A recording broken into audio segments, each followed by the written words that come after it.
Let the magic begin. Not a place on the map, but a state of mind that exists wherever people dream and wonder and imagine. It's not so much a theme park as a state of mind, a Hollywood that never was and will always be. Ready when you are, CB!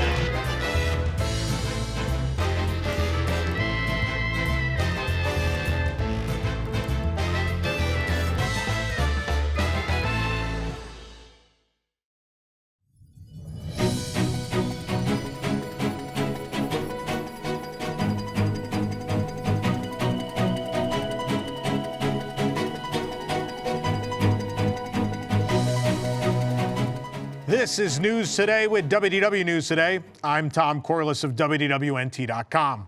Please like this video, subscribe, and hit the notifications bell to make sure you never miss the latest from the Disney theme parks all around the world. But here now the news for February 16, 2024. 2 new kiosks have popped up in the newly opened World Celebration Gardens area of EPCOT. The kiosks can be found in the gardens in the section closest to the Creation Shop.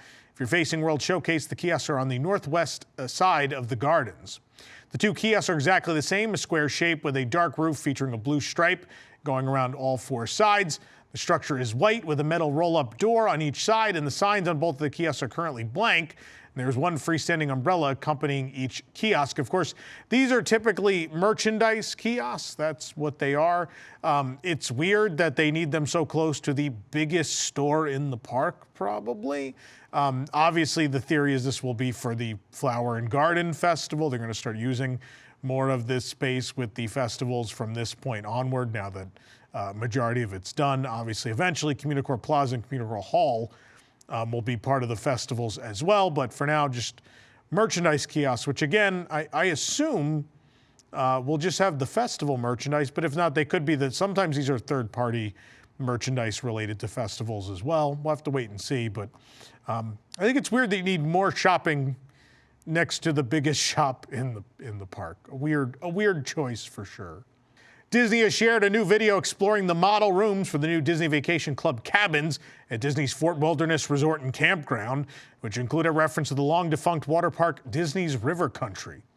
The video is part of the Details We Dig series from Disney Files magazine, and it offers select glimpses into a concept model unit of the cabins at Fort Wilderness, showcasing Disney details and touches that are found inside. Of course, starting this week, some Disney Vacation Club members who have bought points already for this resort can start booking their stays for the grand opening and beyond. This is the widest shot now you're looking at that's featured in the video, offering a look at the dining and living area, complete with a fold-out Murphy bed. On this Murphy bed is artwork inspired by vintage promotional posters for the U.S. national parks, featuring Mickey and Pluto.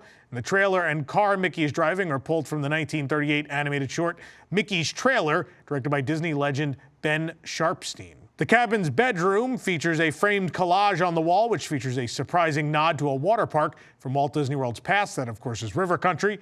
First opened to guests on June 20th, 1976. It was located right in Disney's Fort Wilderness Resort and Campground on the shore of Bay Lake. The postcard appears to depict Whitewater Rapids, a 330-foot-long inner tube ride. The water park closed forever on November 2nd of 2001, and they made it official on January 20th of 2005. The site was later demolished in 2019 to make way for Reflections, a Disney Lakeside Lodge that never got built. The video also shows the bedroom with its bunk beds inside the cabin, which feature many references and themed decor inspired by camping and activities around the fort. In this shot, you can see the wall-mounted lanterns that sport charging ports hidden inside, decorative pillows with scout patches, and more. Other nods to characters can be found outside the bunk beds in the form of canoe paddles. Not only do they reference the resort's recreational offerings, they also include the colors and patterns tied to Mickey Mouse, Minnie Mouse, Donald Duck, and Goofy. Behind the top bunk is a large mural featuring Chip and Dale snoozing away in a tree. And above this image of Chip and Dale is a calendar page that reads November 19th. The calendar page itself is a reference to the 1949 animated short Winter Storage. And the date calls back to the grand opening of Fort Wilderness, which opened on November 19th, 1971 officially. Other details in the cabins were also shared, like the storage drawers beneath the bunk beds and the themed step stools in the bathroom for smaller campers, complete with a hidden Mickey. Even more references to Chip and Dale can be found in the cabins, from art on the walls to details in the curtains and wall hangings. Let's talk about this for a second. Now, all in all, I mean, the aesthetic of the rooms reminds me of what they just did at Wilderness Lodge. Not too long ago, several months ago, we took you to the remodeled rooms at Boulder Ridge in Wilderness Lodge. There are some moments in that room that remind me of this. That being said, I feel there are two very different themes. And so we are going in a new direction with Fort Wilderness, but it doesn't make a lot of sense. So Wilderness Lodge is absolutely themed to those national park lodges and the national parks, right? There's a lot of art inspired by the national parks, and that theme is rich in that hotel.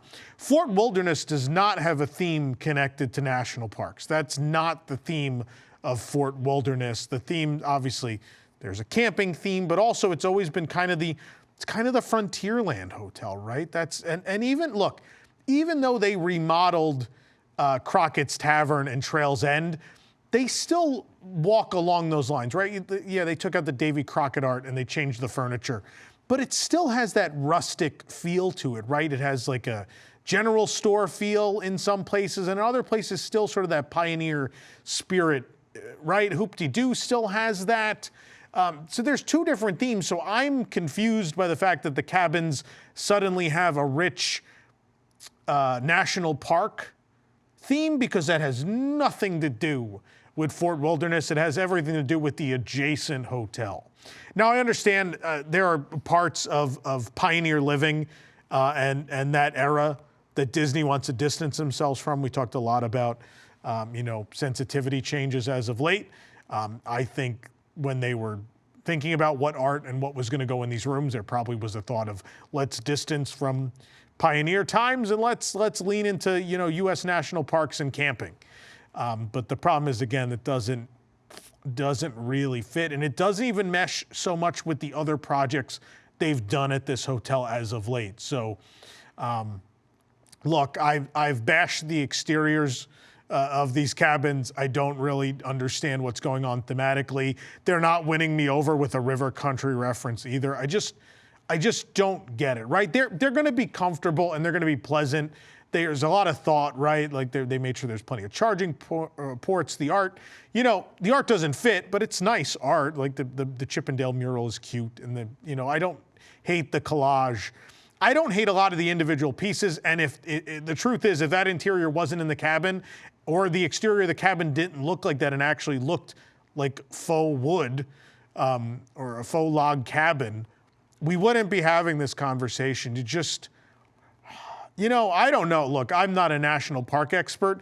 I don't know that a lot of national parks have modernized cabins that look like storage containers. I don't know. Let me know in the comments. I think you guys are with me on this. You have been the whole way with this project. And I just don't get it. I really don't get it. It's definitely not for me. I'm sure they're going to find people that want this. But I think for those of us who are purists, who fell in love with Fort Wilderness as it was, you could, certainly you have to change with the times and you have to keep up.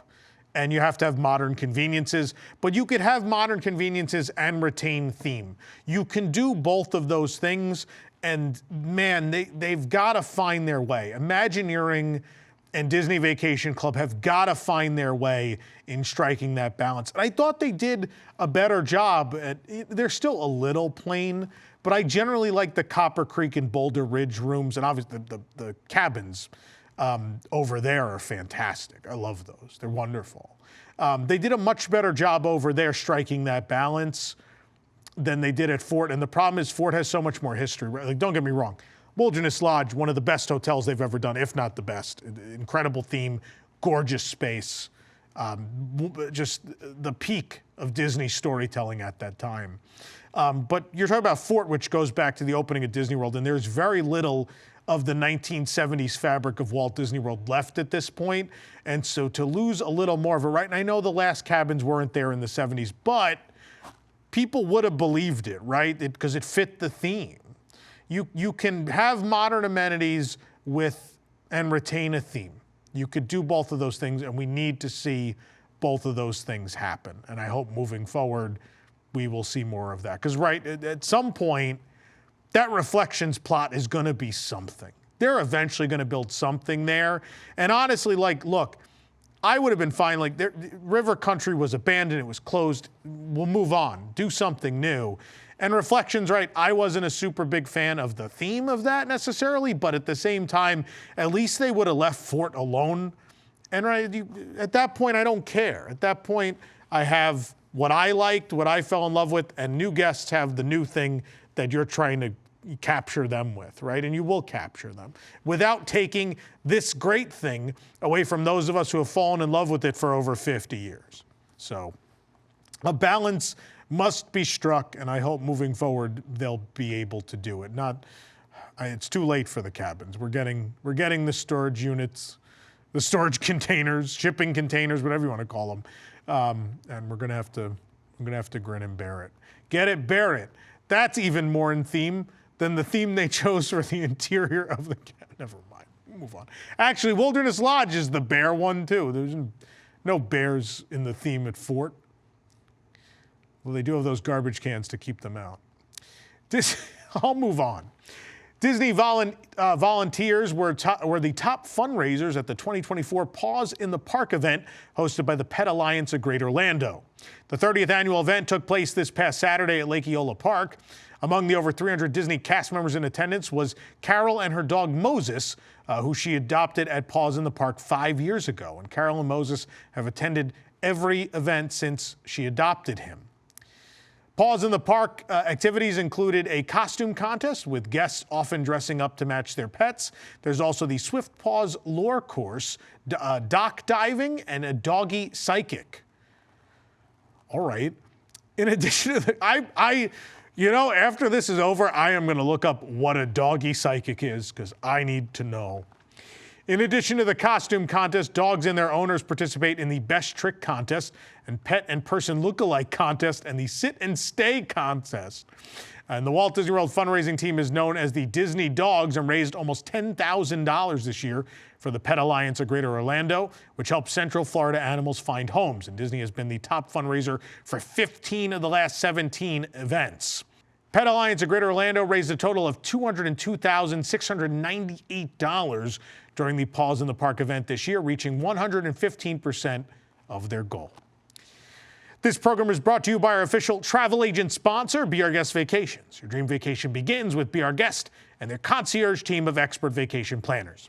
Head on over to beourguestvacations.com/WDWNT and their team will design your next magical vacation, from the Walt Disney World and Disneyland resorts to the Disney Cruise Line to Adventures by Disney and more. They're also able to book unforgettable VIP tours where you and your group can experience the ultimate park day. And the best part is their concierge services are 100% free, so book today. A month and a half ahead of Easter 2024, a new Spring Basket Chippendale popcorn bucket and a Donald Duck Spring Egg Sipper have arrived at the Disneyland Resort following their reveal on social media. The Chippendale Spring Basket bucket is $26.75. It's a popcorn bucket available at various locations across Disneyland Park and California Adventure and includes a regular popcorn with purchase. The Donald Duck Spring Egg Sipper is $24.99, and like the popcorn bucket, the Donald Duck Spring Egg Sipper can also be found across both parks, including churro stands.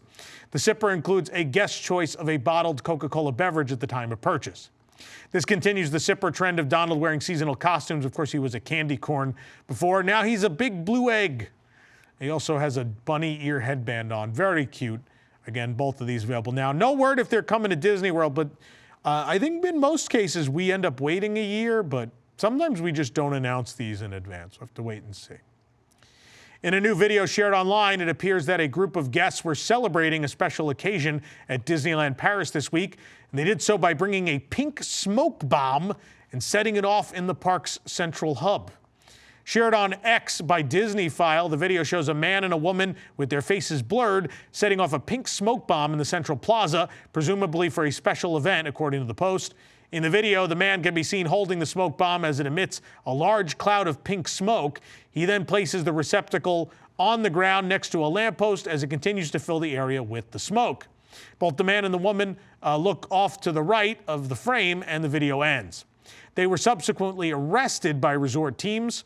These colored smoke bombs are often seen on social media as a way to reveal the gender of a person's pregnancy. That may be the celebration in question here. We assume it could have been a birthday. We don't know more.